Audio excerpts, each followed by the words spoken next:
नमस्कार, आपके साथ मैं हूं संभव गुप्ता। आपकी बात मध्य प्रदेश में आपका स्वागत है।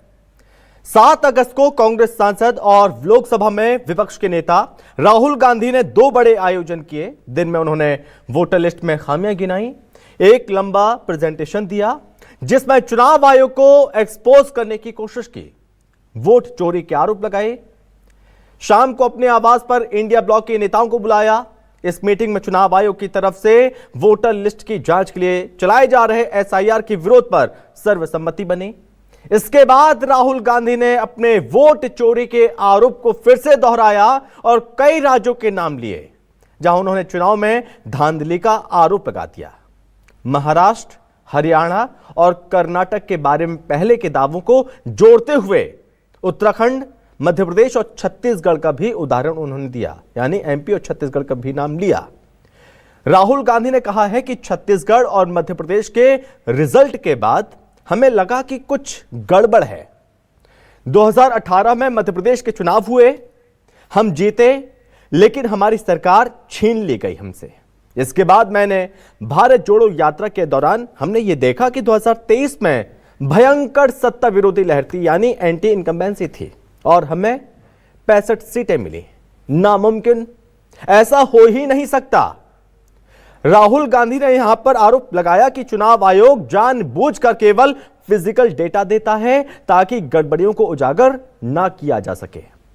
हमें एक सीट पर जांच करने में 6 महीने लगे।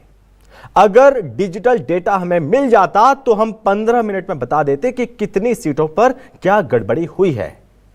अभी भारत का चुनाव आयोग विपक्ष के निशाने पर है और विरोधाभास की राजनीति आम लोगों को इस वक्त कंफ्यूज कर रही है। एक तरफ विपक्ष वोटर लिस्ट में धांधली का आरोप लगा रहा है तो दूसरी ओर इसकी जांच के लिए शुरू की ड्राइव का विरोध भी कर रहा है। आज इसी पर करेंगे आपकी बात।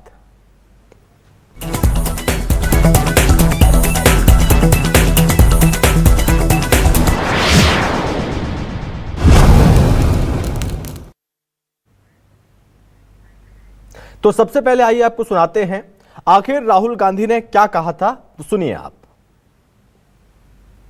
छत्तीसगढ़ और मध्य प्रदेश के रिजल्ट हमें लगा कुछ ना कुछ गलत हो रहा है। 2018 में मध्य प्रदेश में चुनाव होता है, हम जीतते हैं, हमारी सरकार चोरी हुई थी। 2023 में चुनाव होता है, मैंने अपने आंखों से भारत जोड़ो यात्रा में देखा भयंकर एंटी इनकम्बेंसी, और हमें 65 सीट मिलते हैं। इम्पॉसिबल, हो ही नहीं सकता। क्योंकि जो मध्य प्रदेश में ठेकरा फोड़ा जा रहा था कांग्रेस की हार पर कमलनाथ का, तो कमलनाथ ने इस वीडियो को ट्वीट भी किया है। उन्होंने लिखा है कि वजह क्या है पता चल रही है। इसी बीच यहां पर मध्य प्रदेश में कांग्रेस विधायक आरिफ मसूद क्या कहते हैं आप वो सुनिए। किस तरह से प्लेटफॉर्म किया जाता है बीजेपी प्रदेश अध्यक्ष हेमंत खंडेलवाल की ओर से, आप वो भी सुनिए। बात उनके या हमारे या किसी के नहीं है, बात देश के है और देश के वोटरों के। राहुल गांधी जी ने कहीं से कहीं तक गलत नहीं कहा। चुनाव आयोग और बीजेपी को, पहली चीज़ तो बीजेपी चुनाव आयोग का वर्जन क्यों दे रही है? ये तो चुनाव आयोग को सफाई देना चाहिए। चुनाव आयोग बजाय सफाई देने के सीनाजोरी कर रहा है। गलती मानने के बजाय, जांच कराने के बजाय कह रहा है कि शपथ पत्र दे दो। जब पिटीशन लगी है तो वहाँ क्यों नहीं बोलते आप? पिटीशन में आपसे जवाब मांगा, वहाँ क्यों नहीं जवाब देते? वो व्यक्ति अगर इल्ज़ाम लगा रहा है तो उसको साबित करना चाहिए, और ये सच है कि वोट चोरी हो रहा है। विपक्ष के नेता का इस तरह का गैर जिम्मेदाराना बयान पूरे देश के लिए एक निराशा की बात है कि इतने बड़े पद पर रहते हुए व्यक्ति इस तरह के बयान देता है जिसका कोई तथ्य नहीं, कुछ नहीं। कई जगह कांग्रेस भी चुनाव जीती, हमारा विरोध करने वाले भी जीते। मैं समझता हूँ इतने बड़े नेता को इतना गैर जिम्मेदारान रूप से नहीं बोलना चाहिए। तो सुना आपने, एक तरफ कहा जा रहा है कि वोटों की चोरी हुई, फर्जी वोट पड़े, तो वहीं दूसरी ओर कहा जा रहा है कि राहुल गांधी गैर जिम्मेदाराना बयान दे रहे हैं। कौन सही कौन झूठ, आज इसी पर बातचीत भी करेंगे। लेकिन सबसे पहले सवाल क्या है उस पर भी नजर डालते हैं। सबसे पहले सवाल है, राहुल गांधी का बीजेपी पर बड़ा प्रहार, मध्य प्रदेश में फर्जी वोटों से बनी बीजेपी की सरकार। राहुल ने फर्जी मतदाताओं के आंकड़े दिखाए, क्या चुनाव आयोग से भरोसा डिगा पाए? चुनाव आयोग ने दी आरोपों को साबित करने की चुनौती, कांग्रेस सबूत देगी या पीछे हटेगी? और साथ में सवाल यह भी, क्या मध्य प्रदेश के 2023 विधानसभा चुनाव में धांधली हुई, राहुल गांधी के आरोपों का क्या कांग्रेस सबूत देगी?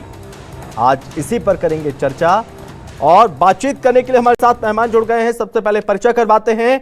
हमारे साथ जुड़ रहे हैं बीजेपी के प्रवक्ता हैं डॉक्टर गुलरेज शेख। डॉक्टर गुलरेज जी, बहुत स्वागत है आपका। डॉक्टर विक्रम चौधरी हैं प्रवक्ता कांग्रेस का पक्ष रखेंगे। डॉक्टर विक्रम जी, बहुत स्वागत है आपका भी। और साथ ही वरिष्ठ पत्रकार हैं दिनेश गुप्ता जी हमारे साथ जुड़ रहे हैं। दिनेश जी, बहुत स्वागत है आपका भी। सबसे पहले डॉक्टर गुलरेज जी, आपके पास मैं आ रहा हूं।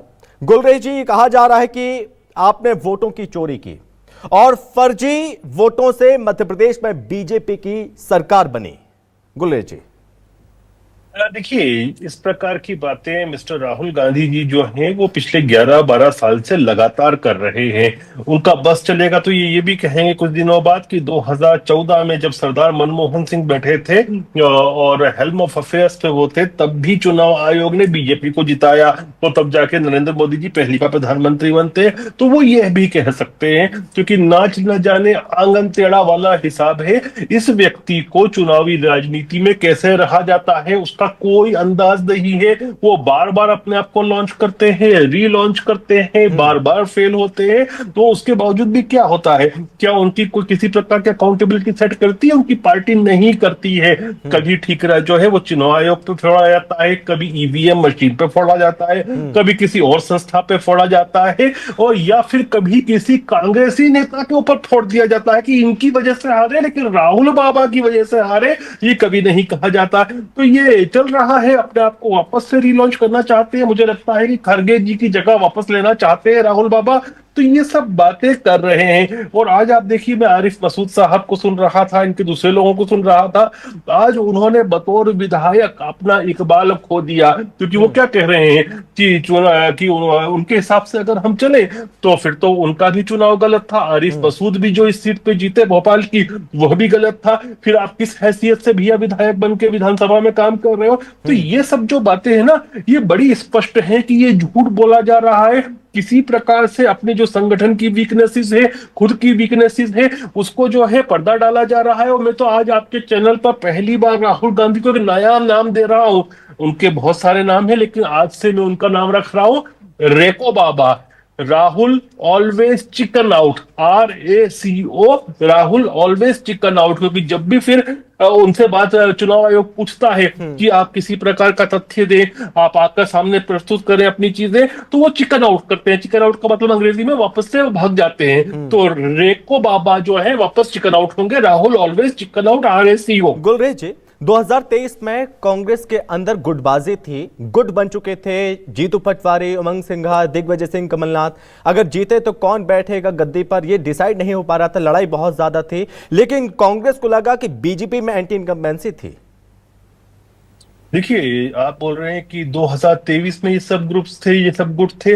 भाई साहब, ये सारे गुट अभी भी उतनी ही निर्ममता से कांग्रेस के अंदर काम कर रहे हैं। और मैं तो कहता हूँ बार बार कि कांग्रेस पार्टी जो है ना, एक वो सर्कुलर फायरिंग स्क्वाड की तरह है कि गोले में खड़े हो जाते हैं, एक दूसरे पे गोली चलाते हैं और फिर बोलते हैं हम मर गए। बस यही स्थिति है इनकी।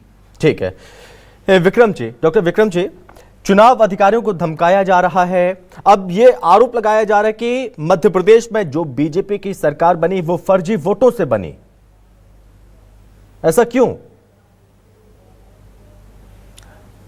ऐसा इसलिए है कि राहुल जी ने जो सबूत के साथ अपना पूरा प्रस्तुतिकरण दिया था, भाजपा के लोग उसके बारे में ना बात करके राहुल गांधी के चरित्र व्यक्तित्व पे जो टिप्पणियां करते हैं, इससे पता चलता है कि ये कितने स्तरहीन लोग हैं। एक बात, हम जब लोकतंत्र का विचार करते हैं तब उसमें अनिवार्य होता है कि एक व्यक्ति को एक वोट का अधिकार है, एक व्यक्ति एक मूल्य। यदि हम वोटों को विशेष कर देंगे या किसी वोट को ज्यादा वजन दे देंगे तो एक तरीके का सामंतवाद है ये। इससे हमारा जो लोकतंत्र है उसके होने का फिर कोई औचित्य नहीं रह जाता है। इसलिए एक आदमी को एक वोट मिलना चाहिए। अब आपको मैं एक दृष्टांत देता हूँ। एक टिठहरी होती है, टिठहरी जानते हैं, वो जब रात में सोती है तो अपने पैर ऊपर कर लेती है। उसको लगता है कि रात में यदि आसमान गिरेगा तो वो अपने पैरों से आसमान को रोक लेगी। बिल्कुल इसी तरीके से ये है कि ये भाजपाई जो हैं, हमारे राहुल जी ने बात की है चुनाव आयोग की लेकिन इन सब की टांगें ऊपर हो गई हैं। आश्चर्यजनक बात है। आप चुनाव आयोग से हमारा ये निवेदन है कि भाई जो नेता प्रतिपक्ष ने जो बातें कही हैं उनके ऊपर वो अपना स्पष्टीकरण दे, सफाई दे।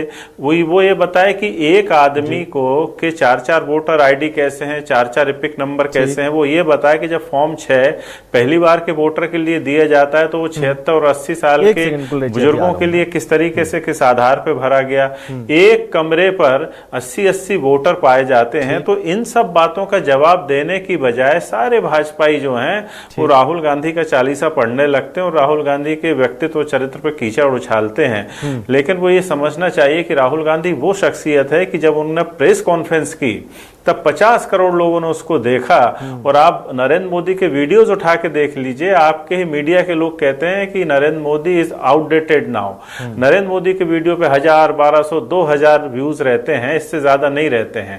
तो नरेंद्र मोदी को तो आप कह चुके हैं कि मुझे व्यक्तिगत हानि उठानी पड़ेगी, उनका मित्र गिरफ्तार होने वाला है। तो नरेंद्र मोदी की क्या हालत होनी है भारत के इतिहास में सबको पता है। बहरहाल बात हम फिर से चुनाव आयोग पे आते हैं। हम आपसे कहना चाहते हैं कि आपने बीजेपी के प्रवक्ता को किस हैसियत से बिठा के रखा है, जबकि बीजेपी तो इस सिस्टम में है ही नहीं। हमारे नेता ने चुनाव आयोग से बात की, हम चुनाव आयोग से जवाब चाहते हैं। बीजेपी क्या चुनाव आयोग के आधिकारिक तौर पर स्पोक पर्सन बन गए हैं या चुनाव आयोग जो है बीजेपी का अनुषंगिक संगठन बन गया है कि बीजेपी के लोग आ रहे हैं और चुनाव आयोग की सफाई दे रहे हैं? चुनाव आयोग कहाँ है, हमारा ये सवाल है। उसके बाद आपने यहां पर बैठकर कह दिया कि फर्जी वोट हैं और फर्जी वोट डाले गए। 80 वोट, कहीं 40 वोट और कहीं किसी व्यक्ति के एक कार्ड, 3 आइडेंटिटी कार्ड। तो इससे आपने खुद इस बात को जस्टिफाई कर दिया कि एसआईआर, उसका विरोध आप कर रहे हैं कि जो एसआईआर जरूरी है, आपने उस चीज को खुद जस्टिफाई कर दिया। ये सही है? ये आप घालमेल कर रहे हैं।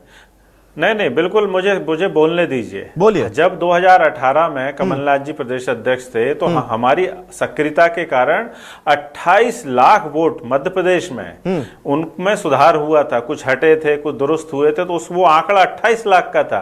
आप जो एसआईआर की बात कर रहे हैं, हम वहां एसआईआर का विरोध किस आधार पे कर रहे हैं? हम तो इस आधार पे कर रहे हैं कि आप वहां बिहार जो आज गरीब देश है, गरीब प्रदेश है, उसमें जो आप कागज और दस्तावेज मांग रहे हैं वो अप्रासंगिक है। हम उस आधार पे बात कर रहे हैं। हम उसके दुरुस्तीकरण में, उसके सुधारने पे थोड़ी हम विरोध कर रहे हैं। आप अन्य आधार को डिस्क्वालीफाई कर दिया। आप कहते हैं कि पासपोर्ट लेके आइए, आप कहते हैं जन्म प्रमाण पत्र लेके आइए, आप कहते हैं आप वो सुप्रीम कोर्ट के मजिस्ट्रेट ने भी कह दिया कि मेरे पास तक जन्म प्रमाण पत्र नहीं है। उधर जो हमारा जो कवायद है, हमारा जो संघर्ष है वो अलग किस्म का है। आप इन दोनों को बिल्कुल मत जोड़िए। हम तो यही चाहते हैं कि ये जो विसंगति राहुल गांधी ने बताई थी वो अलग होनी चाहिए। लेकिन चुनाव आयोग बिहार में क्या कर रहा है, वो विसंगतियों को कम अलग कर रहा है और लोग गरीबों से कह रहा है कि आप पासपोर्ट ले आइए।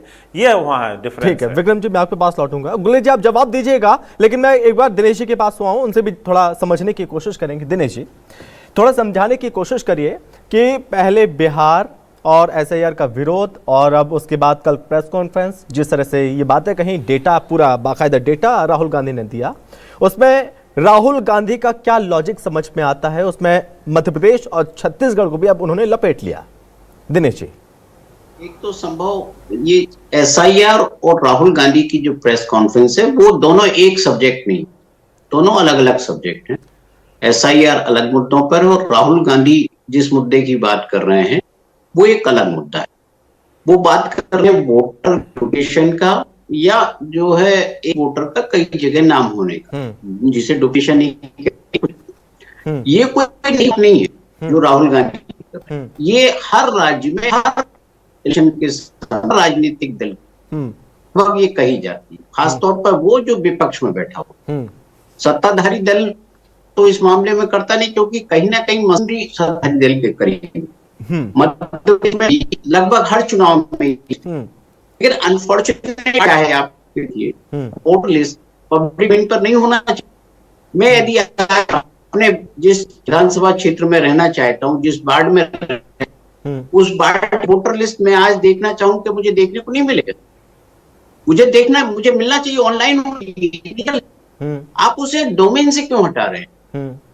आप मुझे अच्छी तरह से याद है कि 2018 के इलेक्शन के पहले जितने भी रिवीजन हुए, सारे इलेक्शन की जो स्टेट का जो सीईओ है, चीफ इलेक्टोरल ऑफिसर का जो वेबसाइट है उस पर अवेलेबल होता है। ठीक है, नहीं है, हर साल एक जनों को रिवीजन होता है, उस डाटा में क्या घटा, क्या बढ़ा, क्या हुआ, किस तरह से वोटर का नाम मैनिपुलेट हुआ या नहीं हुआ, वहां है कि नहीं हुआ, कैसे पता लगेगा? मौलिक सवाल ये है कि मतदाता सूची जो है वो सही और सटीक कैसे हो?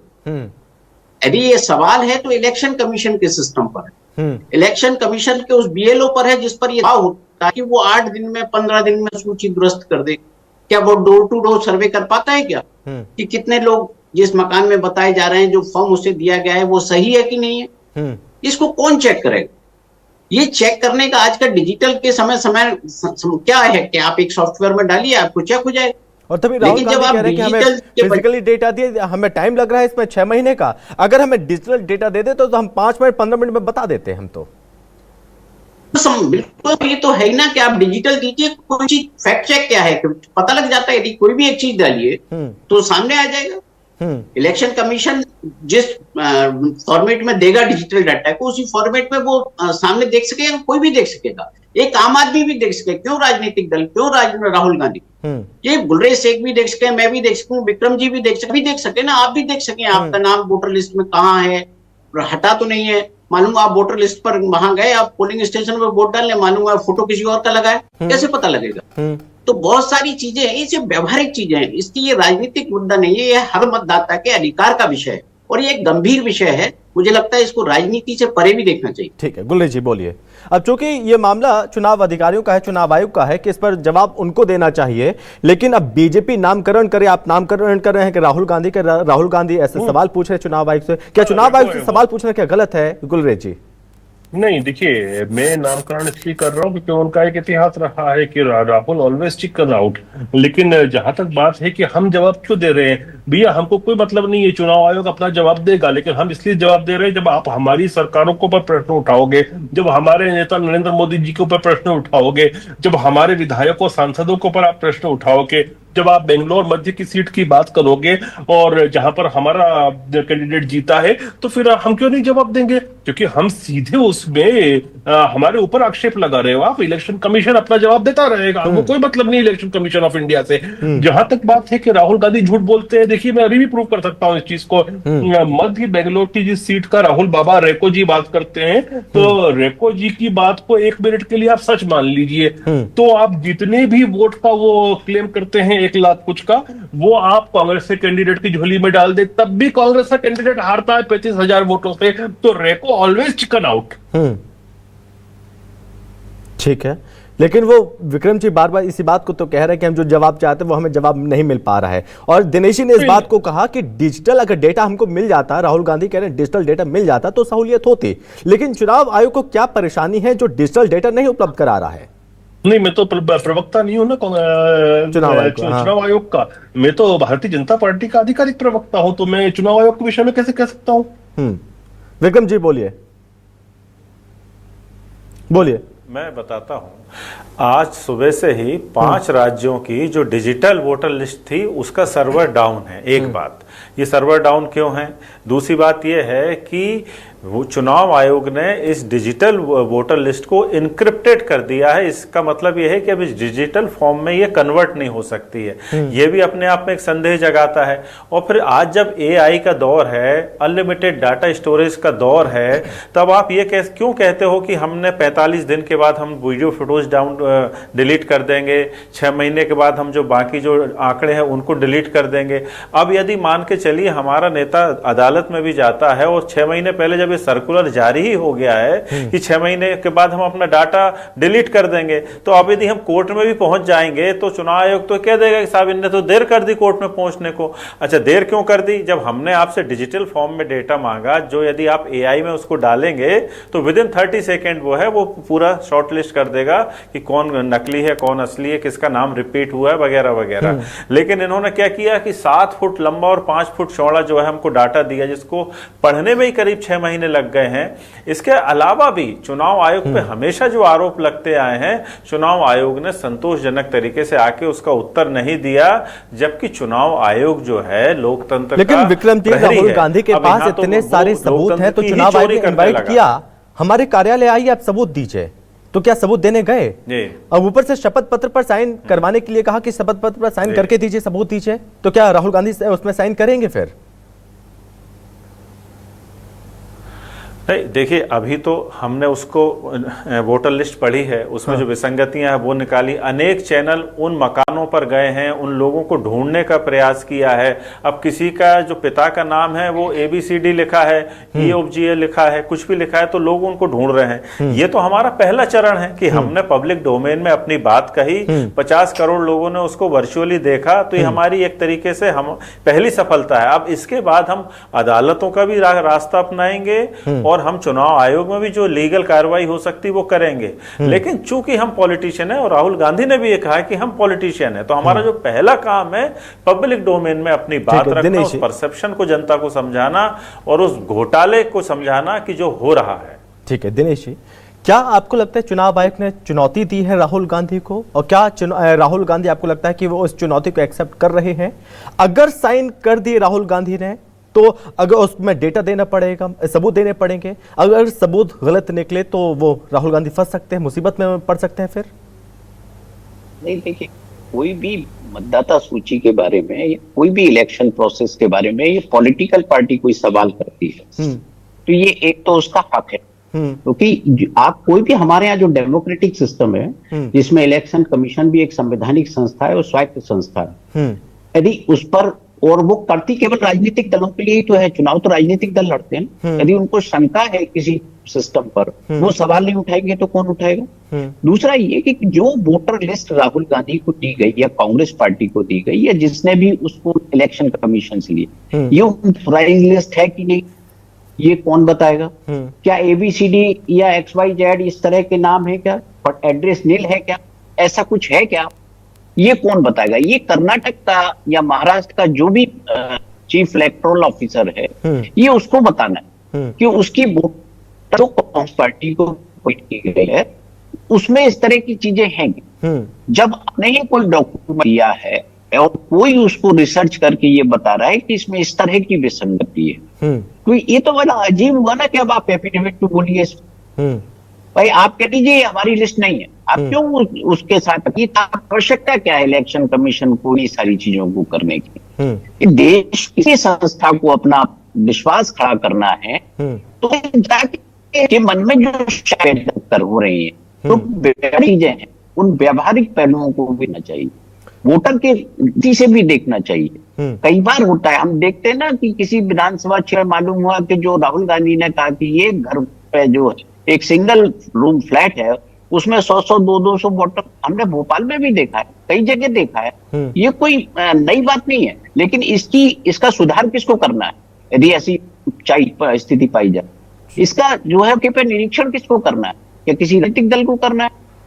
राजनीतिक दल ने एक शिकायत की है, उस शिकायत का आप भौतिक परीक्षण करिए, देखिए कि सही नहीं। यानी कि राहुल गांधी की प्रेस कॉन्फ्रेंस से SIR का फैसला सही साबित हुआ फिर? नहीं, देखिए SIR मैंने फिर भी कहा संभव, ये SIR डिफरेंट चीजें हैं, SIR नई चीजें। आप मुझे बोलिए क्या बर्थ सर्टिफिकेट ये देश में कब से बनना चालू?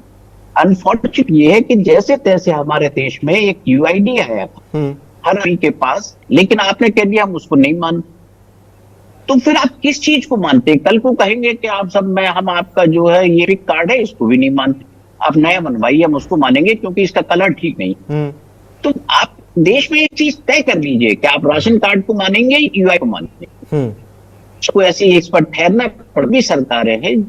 तो ये हमारा फाइनल एक ID नंबर है और एक व्यक्ति का ID नंबर जो है बर्थ से लेके जन्म से लेके मृत्यु तक उसका यही ID नंबर रहेगा। किसी सिस्टम पर जाना पड़ेगा आपको। इस तरह से सिस्टम मजाक बन गए तो मुझे लगता है भ्रम ज्यादा हो। ठीक है गुलरेज जी, आपको क्या लगता है कि शपथ पत्र देने की बात कही जा रही है और राहुल गांधी शपथ पत्र अब तक नहीं दे रहे, क्या वजह हो सकती है फिर? गुलरेज जी देखिए, मुझे लगता है कि राहुल गांधी संभवतः समझ रहे हैं कि ये शपथ पत्र दिया उन्होंने और फिर वो कोर्ट में चीजें जाती हैं और शपथ पत्र झूठा देते हैं तो वो क्रिमिनल एक्ट लग जाएगा उनको ऊपर। और ये प्रदर्शित करता है कि राहुल गांधी कहीं ना कहीं शायद झूठ बोल रहे हैं। हो सकता है, देखिए मैं इलेक्शन कमीशन के विषय में नहीं जानता, लेकिन चूंकि इलेक्शन कमीशन का विषय है, उनको पता होगा कि ये झूठ बोल रहा है बंदा, ये झूठे आक्षेप लगा रहा है, इसीलिए कह रहे होंगे उनको कि तुम शपथ पत्र दो। वरना अगर आप सच्चे हो, मैं किसी बात को कह रहा हूं सच हूं मैं, तो शपथ पत्र देने में मुझे क्या तकलीफ होना चाहिए। ओके, ठीक है, चलिए समय की कमी थी, यहीं रोकना चाहेंगे। गुलेरी जी बहुत धन्यवाद, लेकिन 10 सेकंड आपके पास। विक्रम जी, एंटायर पॉलिटिक्स में एमए की डिग्री हासिल की है जी, बोलिए। अरे 10 यार सेकंड। विक्रम चौधरी जी, आपके पास क्या डिग्री मुझे मालूम है, छोड़ो आप। नहीं, ये तो राहुल अब छोड़ दो, के प्रवक्ता महोदय बैठे हैं। आपके नेता के शपथ पत्र की बात आई तो छोड़ दो। अरे आपके नेता से दिलवा दो ना, चौथी फैल नेता से कि वो शपथ पत्र दे दे। हैं, उसके पहले तो उन्होंने ये स्वीकार नहीं किया था कि उनकी पत्नी है, उन्होंने दूसरे चुनाव में स्वीकार किया।